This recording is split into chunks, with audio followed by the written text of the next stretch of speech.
When mentoring young people, I've had several conversations, not just with young people, but with seasoned adults as well. And I found those conversations to be impactful and oftentimes they spark joy. So tonight, I'm going to share with you a little bit about those. Tonight's conversation has absolutely nothing to do with organizing your house, taking all of your clothes, putting them in a large pile, and smelling them and saying thank you. Oh, by the way, things might get a little bit dirty, and organizing your house, that's totally great.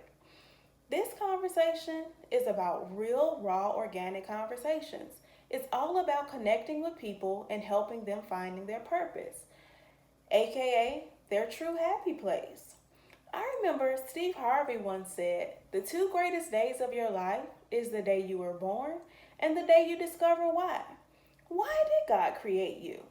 It can't possibly be to hide in a field of sunflowers like the person here in this picture. So, what is your purpose? Your life's calling. What on earth are you here for? Even the balloons in this picture have a purpose. Just take a moment right now and take a deep breath and ask yourself. And if you don't know the answer, just dig a little bit deeper. My purpose is to help people. I have many gifts and talents, and my ability to connect with people, which helps me to create a safe space for them so they feel seen, heard, and most importantly, understood.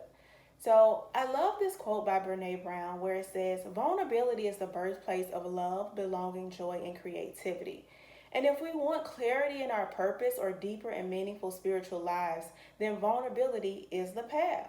So do what you love, and you'll never work a day in your life. You might ask yourself, is this some type of magic trick? Absolutely not. I do this through conversations. Sometimes it might take one, oftentimes it might take more. So, while you're on your path to finding true happiness and joy, which direction will you choose? What do you love doing more than anything? For me, I enjoy helping people because it brings me true happiness. So, have you ever did a particular thing or two and thought to yourself, this really makes me happy. This brings me joy. Well, actually, I have, and it's happened more than twice. Lucky me, right? Well, first, let me tell you a little bit about joy so you know when it's present. Joy is kind of like candy. It shows up everywhere, and when you eat it, especially your favorite kind, it's almost like the Lay's potato chip commercial. You know, when it talks about how you just can't stop eating them? Yummy, right? Raise your hand if I'm talking to you. Well, I absolutely love gummy worms and watermelon slices. Those are just so good. Well, joy is like that. It's gushy and gooey, it's sweet and colorful. It's also very refreshing, it's very fulfilling, and last but not least, it's 100% real and you can have it. The absolute best part is totally free. So, who wants to sign up? As you can see, there are two elephants here tussling. But tonight we're going to pretend like they're having a conversation. So, when I meet absolute strangers and have a conversation, I immediately find out if they know their purpose. And oftentimes I find out that they hate what they do as their profession. Some are seeking a career just for money, solely to pay bills and survive, but truly not happy. So, in other words, they're walking across the street from one chaotic place to another. That sucks, right? They're often doing something for survival purposes, and nothing's wrong with that.